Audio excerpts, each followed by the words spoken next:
Hey, everybody. Welcome to this tapping break. I am excited to dig in. I've got,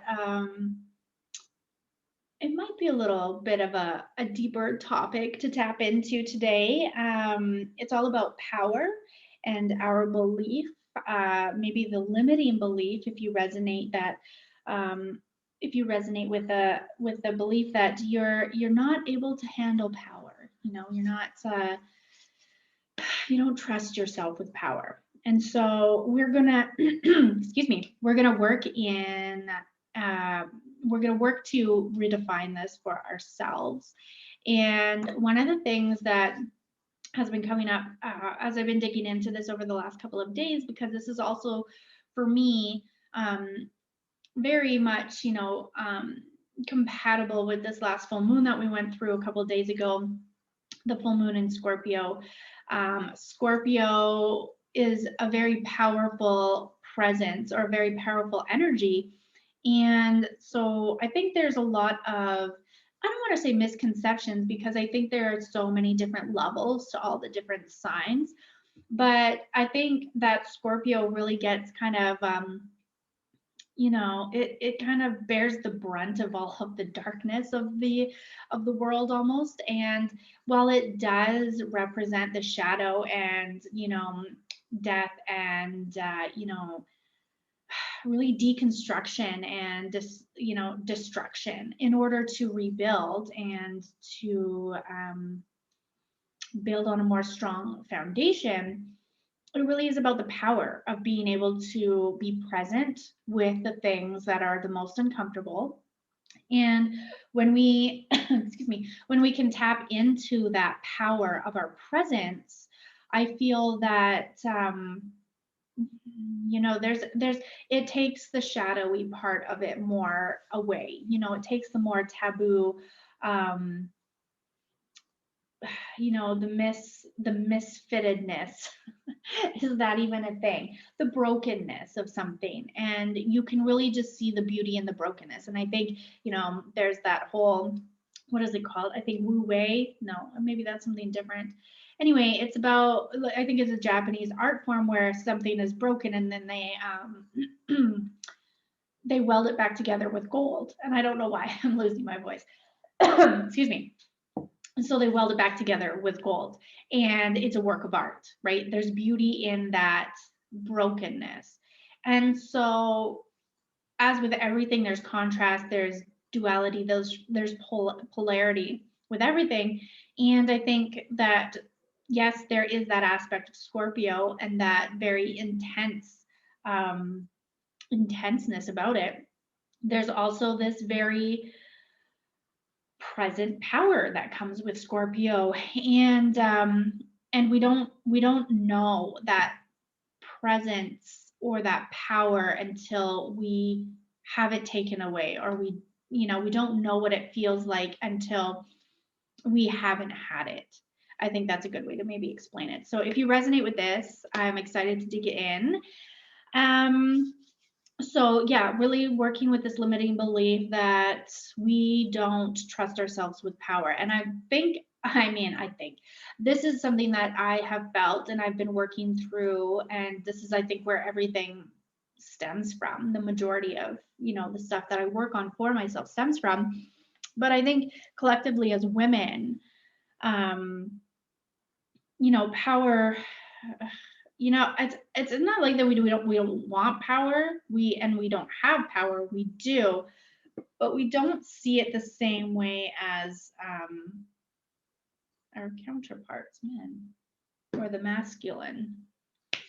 And so, one thing that I was kind of journaling about this morning is that our perception kind of needs to shift because we are powerful in our own unique way. But I think we continually are, taught to see it through a different lens.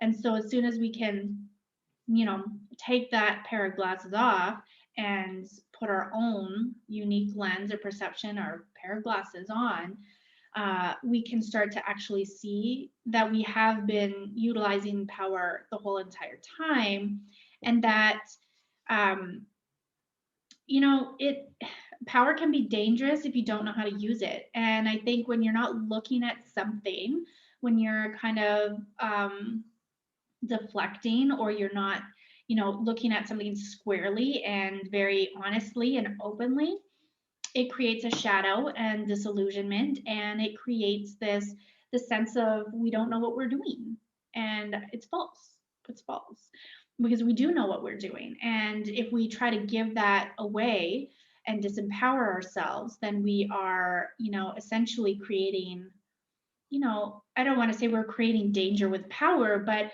we're making it dangerous for us, right? Because we're not owning it. And so let me know if you resonate at all, and your thoughts on that. But so there's a couple of things that were kind of coming up for me as I was digging into this. It's things like it's easier for me to give my power away to feel accepted. It's easier to be rescued when we're a victim. It's easier to have others know what's best, that whole thing, like I don't know, the indecisiveness that we can sometimes tap into. I know that I tap into that all the time, and I do know, but I choose to not look at what I know for whatever reason. And so I therefore give that power away. You know what's best. You do it, right? I don't trust myself to keep myself safe. Or I don't trust that I will use power in a way that will be safe for others, because I think also this stems from the way that we have witnessed power being used in our personal experiences, or over our lifetime, just what we have observed and absorbed. We tend to maybe hang on to the more negative uses of power. And so, we kind of think, well, power equals bad, or power is used for negativity, or power is used for manipulation and control. And it's not, because we have to redefine that, what it is for ourselves, right? So, and again, if we don't look at that, and if we don't take a look at how that triggers us or where that stems from, then we will have a hard time embracing and allowing in power into our own lives, and being able to use it for our experience and for the good of all. And so the one thing that I wanted to mention, this is kind of like a deviation to this, but it was like a tangent that came up for me, was that, when we say, to use our services or our power, really basically our power is our presence, I feel. And so when we're using our presence for the good of all, or when we're using our power for the good of all, I think initially for me, it was the separation of, like, I'm standing over here and I've got to use it for over here, right? We're like creating a bubble over this way, when in actuality, if you believe that we are all one, we are a part of the all, right? So when we do something for ourselves that is genuine and full of empowerment, we are actually doing something for everybody in our experience, that is, genuine and empowered. And so when we do something for others from genuine empowerment, we are actually doing something for ourselves from genuine empowerment. So it really is all together, right? So we no longer, I mean, this was a tangent in and of its own, but I think when we use power, or when we feel into what power means for us, um, it's kind of like I'm using it for me, or I'm using it for them,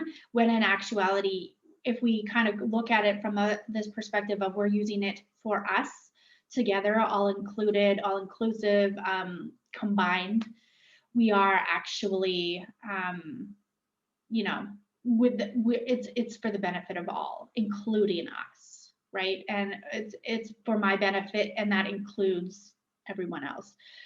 So the other thing that kind of came up for me when I was journaling about this was that, you know, because we see power through a different lens that we have been taught. We see power as a way of rule, or of control, or something along those lines, very, somewhat masculine maybe, or utilized in a way that is very domineering. So there's like power up here, less power down here. Something that I've been just it just kind of came to me, and I've been trying it on, and I've been reading a little bit. It's stemming from different sources, but like communion for women, I think connection is our power and communion is our power. So we're really inclusive of the power. There is no up here, down there. There is no level. There is no linear something. It's like a circle. It's a cycle. It's all inclusive, all encompassing. It includes and accepts everything, if that makes sense. So anyway, let's get into tapping. And let's just see what kind of what comes up. So taking a nice deep breath, just kind of sitting in and feeling into the belief or this statement. How true does it ring for you? How true does it feel for you that you can't trust yourself to have power? And just on a scale of 1 to 10, how true is that for you? 1 being not true at all, 10 being true. True. And so just closing your eyes and then feeling into your body. Where does this bring up any tension, pressure, constriction, restriction, heaviness? I get a knee-jerk reaction sometimes where I can feel the lump in my throat of like, it's almost like this undeserving or unworthiness of power. And it feels like a helpless lump in my throat. That's just like, what? Depending on the day. And so just really feel into that area in your body where you can feel that power maybe resides for you, and how does it feel? Maybe it's not constricted, maybe it's not contracted, maybe it's a little less restricted and more open and flowing. And just maybe leaning into any emotions that might be coming up. And for the purpose of this video, just from what I had kind of been looking into for myself, it really stemmed from this place of inadequacy and smallness. When I think of the times when I have felt like power was not for me, or I gave my power away, or I shut it off, or I even to the exact opposite, as I exploded, with it, from one spectrum to the other. It's a lack of control, basically, for me. I don't know how to control it. I don't know how to use it. And sometimes there's the submissive part of me, again, stemming kind of from that whole belief that it's easier to be saved if you're a victim. And so you have to submit to something or be submissive of something. And I think there's contrast to this one. We can surrender and be soft with things, but not necessarily submit. I hope that makes sense. Okay. So let's just start by tapping on the side of the hand and say, even though I've resonated with this belief that I don't trust myself with power, and it's made me feel inadequate and small, I love and accept these parts of me now. And even though I have held this as a story, and it's held me back from living my most genuine life, I can love and accept this anyway.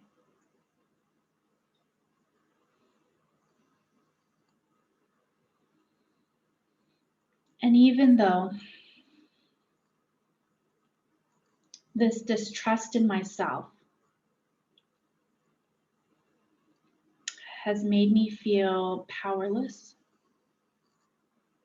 helpless and inadequate. And I felt a lack of control.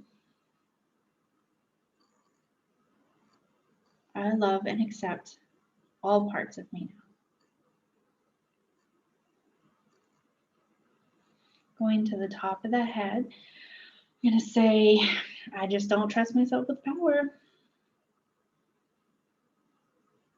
Eyebrow point, I don't trust I'll use it wisely. Side of the eye, not everybody's going to be happy about it. Underneath the eye, I'm not going to be able to please everybody.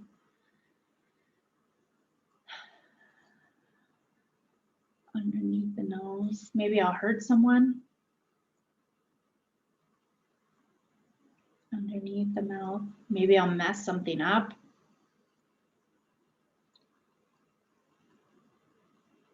Collarbone point, maybe it'll change the way I am.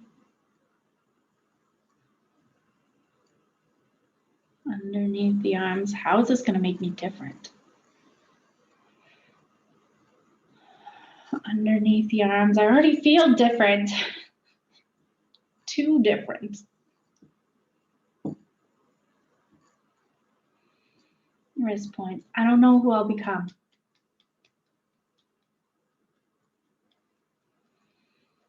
Top of the head. Power makes me nervous. Eyebrow point. I don't think I want to play with that responsibility.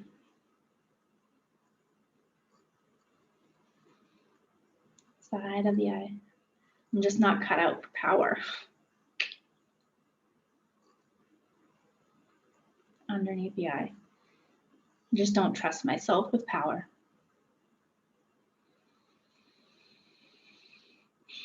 Underneath the nose. I'm ready to forgive myself now. Under the mouth, even just a tiny bit.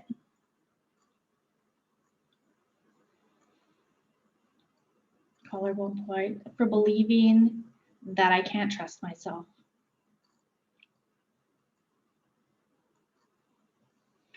Underneath the arms, and I'm giving myself permission now.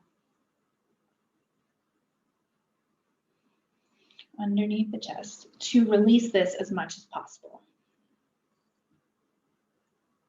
Okay, so taking a nice deep breath in and out. Taking a drink if you have. Just sitting with what comes up. And it's funny, you know, looking at, you know, on a scale of 1 to 10 now where you feel or where you land with this belief. It's funny for me because sometimes I feel like I believe it, but I want to rebel against it. You know, there's this kind of pushback, this point of pushback that I feel when working with any belief. And I can feel myself like intellectually, I understand that I am not going to be a dick with power, to put it whatever, plainly or honestly. But at the same time, I don't feel that within my body. So it's not safe because it's uncertain. I've never had X amount of power, or I've not acknowledged that I have had X amount of power. And so therefore I don't know how I'm going to use it. Maybe I'll become a dick. Most likely not. But so there's, you know, there's this rebellion that kind of comes up once I start integrating into my body and feeling into the emotions behind it, and how it's actually stemming from inside of me anyway. So this power that I use, or this energy of presence, powerful presence, whatever that I want to emanate out, is going to have a level of, you know, me to it. And so I don't have to worry necessarily that it's gonna change me, but it's so yeah, so I start to kind of rebel, and I'll be like, no, I know how to do this, you know. And especially if we actually take a look at how much power we actually have that we just don't acknowledge. And I feel like when we hold an amount of personal uh, power or presence, but we choose to look away from it because it feels too big or too heavy, or we're just, we're basically, how do I explain this? It's kind of almost like it becomes not dangerous in a bad way, but it becomes dangerous because we don't know our own power, so we don't know the extent of, how we don't know the extent of the spectrum. I mean, I'm sure we could probably piece that together just right now, thinking back of to our, like, our experiences of when we've had to tap into that power, and we've had to either express something very quickly and very vibrantly, emotionally, and it probably has felt, I mean, for me, it feels volatile sometimes. I mean, like, holy shit. It was a reaction. But then I also know the other side of the spectrum of when I just shut down and I react and I turn off the power. I turn it all off and I'm just like, nope. And so understanding that, excuse me, excuse me, understanding the different levels or the different ends of the spectrum for it for ourselves, and then coming into, we gotta play with it, we gotta become curious about it, we gotta get familiar with it so that we know how to direct it and harness it and direct it in the direction that we want to go, so that we don't have to wait until we get triggered, or that we need a reaction, or that we need it to stem from a crisis or trauma, or something like that, or stem from rock bottom, that kind of whole dynamic of, you know um, really just be like, do you want, asking yourself the question, do you want to be able to tap into this for yourself at will, freely, without needing there to be any trigger, or do you want to wait until it pushes you to the brink? And I think about this with, like, my kids and stuff, like, how much are you going to, like, do I want to wait until there's a certain thing that happens before I turn that mama bear on, or do I just want to, and then, like, protection mode, not like helicopter, but like, do I want to instill that presence with myself, and then, obviously my kids pick up on it, and so can they be present as well, and be comfortable with that presence and be familiar with it. Anyway, curiosity, let's just move into curiosity, let's get into the second round here. Just bringing some curiosity and openness into it. So I feel like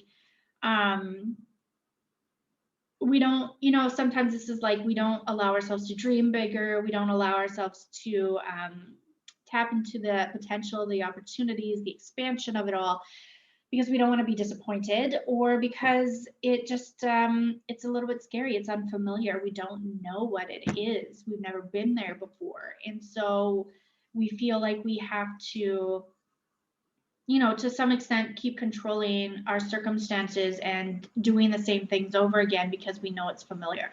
And then so this, I think, really stems from, just being curious and coming at it with kind of a more playful energy of, it's an experiment. And one of the things, actually, I'm just gonna pull this up on my phone here because I'm going through the book by Pam Grout. It's called, I think, it's something about the experimenting with the A Course in Miracles experiment or something like that. And so she just, like, really breaks down each, I'm only on day 2, but this one really resonated with me, that, the lesson of, I have given everything I see all the meaning it has for me, right? So, like, really taking a look at how you have given power meaning and how you have given it that meaning. So if you had the power to give power that meaning, this is really funny, then you have the power to make a difference, right? So And I think that's kind of true for everything. You could use this for anything, not just power. But I mean, I think power and presence is kind of similar to me. So when I say I've given my presence the meaning of being too intrusive, maybe, or too overbearing, I have learned to really turn it down so that I'm not interfering with other people's space. But when in actuality, I can give it the meaning that I can give my presence as much room as I need to, excuse me, and it's not going to interfere with anybody. Anyway, see how that lands with you. So, and again, we can take this with curiosity. Like, what have you given? What does curiosity mean to you? And do you like that, or do you want to change it? Right? And so we all have our own perceptions. Anyway, so taking a look now, quick, I can't remember if I asked, just on a scale of 1 to 10, how does this belief land with you right now? Is it lessening? Are you rebelling against it? Okay, so I probably did ask this. We covered that part. Are you ready to shift it? Yeah, just being open. So now let's just tap on the side of the hand and say, even though I still don't feel like I can trust myself with power, there is a part of me that's ready to see this differently. And I can love and accept both of these parts of me now. Even though I still feel unsure. And this can trigger feelings of inadequacy, powerlessness, uncertainty. I think I might be open to releasing these feelings now and changing my perception.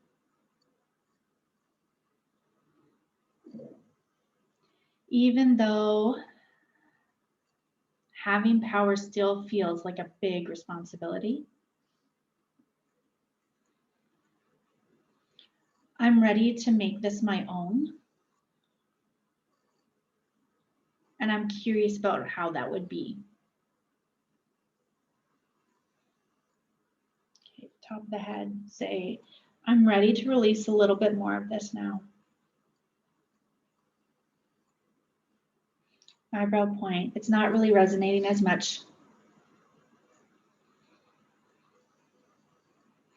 Side of the eye. Because even though it feels overwhelming and uncertain, underneath the eye, the truth is I've been utilizing my power all along. Underneath the nose. And I'm open to becoming more intentional with this now.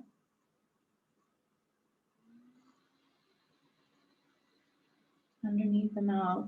I'm open to giving it the attention that it needs.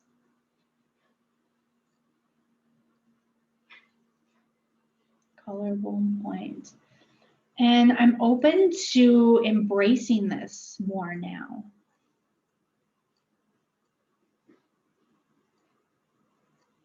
Underneath the arms. What would it feel like? Underneath the chest, if I tapped into my power.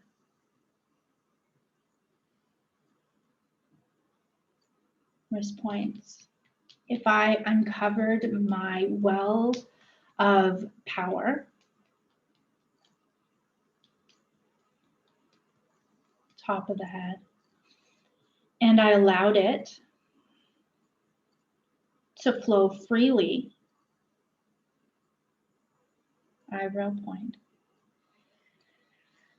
How would this change me?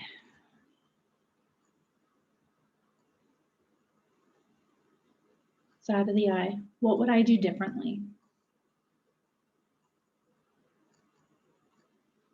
Underneath the eyes. I'm ready to become familiar with this now. Excuse me.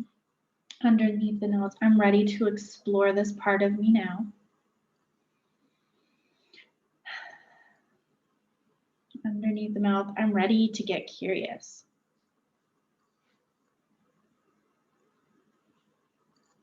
Collarbone point.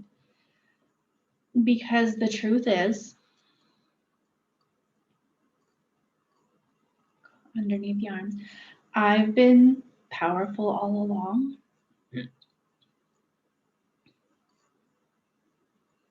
Underneath the arms. And there's a bigger part of me now.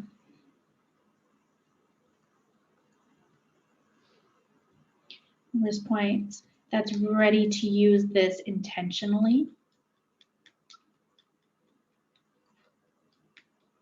Top of the head. And for the benefit of all.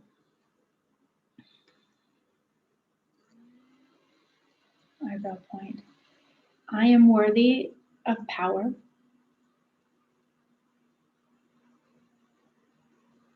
Side of the eye. And I'm ready to express this more now. Okay. All right. So just checking in with yourself. How is that feeling? Does it resonate more? Does it feel more, I don't want to say tangible, but more real, like it could happen, like it could be okay, if that makes sense. I know for me, it definitely feels a lot more settled. And this is something that I've been finding for myself, that for the longest time, I always thought there needed to be some big dramatic change.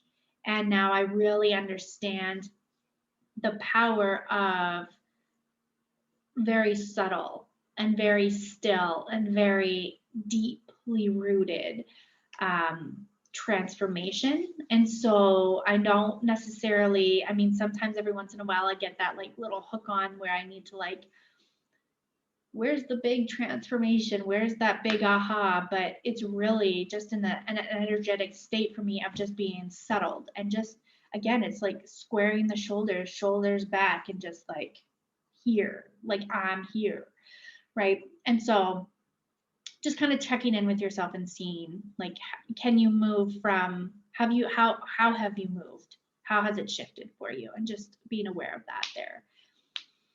So this last round, we're just going to do a round of breathing and tapping and letting things land and letting things kind of absorb. And making space for curiosity is really basically, you know, taking a moment for that and allowing curiosity to unlock our expansion and then getting more familiar with that level of expansion. I think that's super important, especially again with that whole, like I was just saying, like the dramatic ahas and the realizations that come up.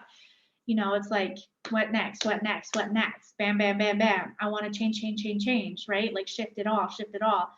But we don't get familiar with the level that we're playing at sometimes, I think. And so then we just kind of blow through so many things. And sometimes that's like skipping levels or jumping levels and like just getting further on. But, and then again, like it also stems from really trying to be in the moment, be present with the moment and like savor the experience that you're in right now. Because, you know, we're not the same person we were yesterday. So yeah, just leaning into that a little bit, becoming familiar, because the more we're familiar with something, the more I think it unlocks the curiosity, the level of curiosity, and then the expansion, and then the familiarity, and then the curiosity, the expansion, familiar. That's kind of a fun loop to be in, I think. So let's just take a nice deep breath in. You can close your eyes for this. You can keep them open, whatever is comfortable for you. And just starting at the top of the head, we're just going to breathe in and out.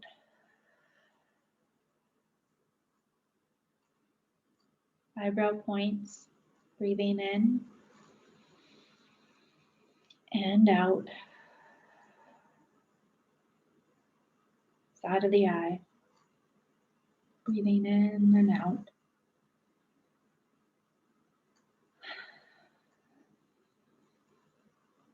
underneath the eye, breathing in and out.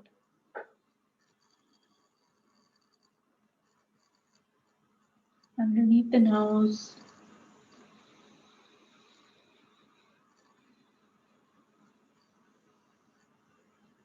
Underneath the mouth, continuing to breathe in and out.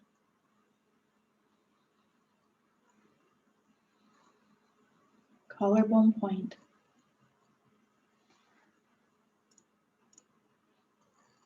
Underneath the arms.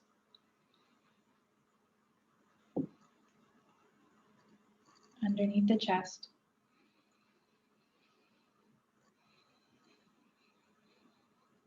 And breathing in and out, tapping your wrists together.